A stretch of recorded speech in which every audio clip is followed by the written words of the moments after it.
On est à présent, environ une centaine d'années avant le début de l'ère civile. Alexander Yanaï est roi, donc c'est le petit-fils de Shimon, des 5 frères des Hashmonaïm, fils de Matityahu.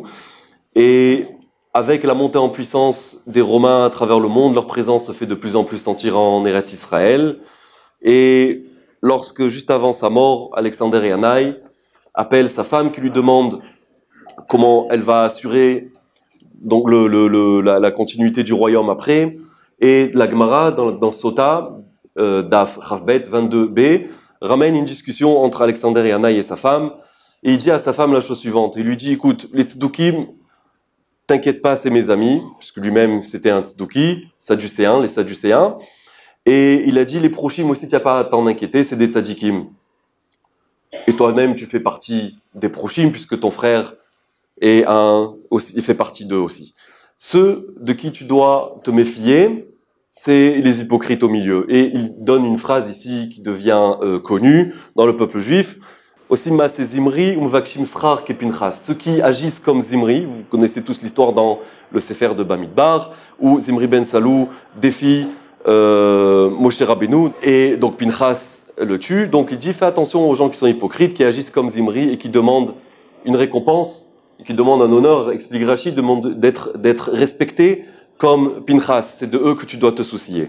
Lorsque Alexander Yanaï meurt, la suprématie des tzdukim, elle est stoppée temporairement avec Shimon ben Shetar qui reprend le contrôle du Sanhedrin. Après cette période-là, ça commence plus ou moins la période romaine, sous les Hashmonaïm quand même. On sait qu'après les enfants de Shlomtzion, la reine, Aristobulus et Orcanus. Ouais, ils avaient des noms grecs à l'époque, donc on parle des 2 enfants de Shlomtzion, la reine. Donc on a Hircan et Aristobal qui se disputent la continuité du royaume des Hashmonaïm. Qui c'est qui va être roi donc après la mort de Shlomtzion, la reine. Et pour mettre fin à leurs différends, ils font appel aux Romains.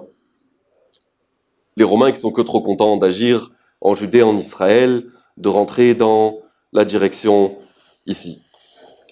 Et donc à cette époque-là, on est à peu près en moins 45, donc avec l'empereur à l'époque c'était Marc-Antoine, et il commence à contrôler de manière plus sérieuse déjà le pays d'Israël.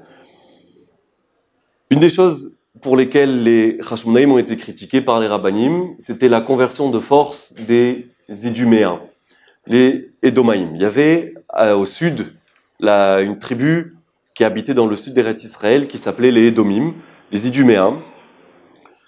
Et sous le règne de Jean Hircan, donc là c'est Yochanan Hircanus Ier, qui était le fils de Shimon, d'accord ? Ils les ont convertis de force, puisque les Hashmonaïm maintenant contrôlaient Eretz Israël. Ils ont décidé de les convertir de force, et c'est devenu un peu les mercenaires, c'est devenu un peu l'armée des Hashmonaïm. Un de ces soldats-là, un de ces généraux-là, il s'appelait Antipater.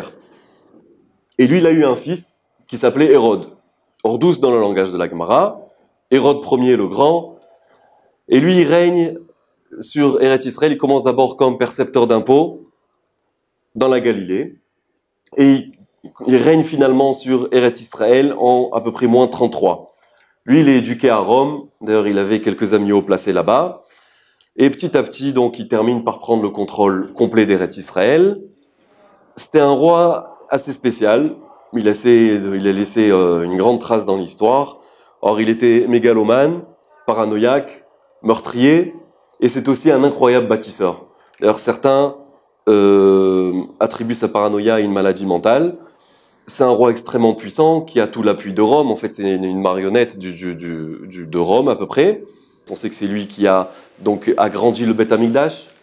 À cette époque-là, il a presque doublé la surface du Harabaït. Le kotel qui reste d'ailleurs, c'est juste un morceau du mur d'enceinte du Beth Amikdash qu'il a construit. On voit là-bas, il y a des murs, il y a des pierres de 9 mètres de long. C'est à se demander comment ils les ont transportés à l'époque. C'est pas la main-d'œuvre qui lui manque. Il prend à peu près 10 000 ouvriers pour reconstruire le Beth Amikdash. Il en fait quelque chose de grandiose pour essayer de se faire pardonner le fait qu'il a mis fin à la dynastie des Hashmonaïm, il a tué ses enfants, sa femme, donc lui, sa revendication en tant que roi des Juifs, et non pas seulement comme marionnette de Rome, c'était le fait qu'il avait marié une descendante des Hashmonaïm, Myriam, qui se suicide plus tard. Il tue tous les descendants des Hashmonaïm pour essayer de se faire pardonner en quelque sorte. Donc il retape entièrement le Beth Amikdash, il en fait un bâtiment luxueux, à un tel point que la Gemara a dit que celui qui n'a pas vu le temple d'Hérode, il n'a pas vu qu'est-ce que c'est un beau bâtiment de sa vie.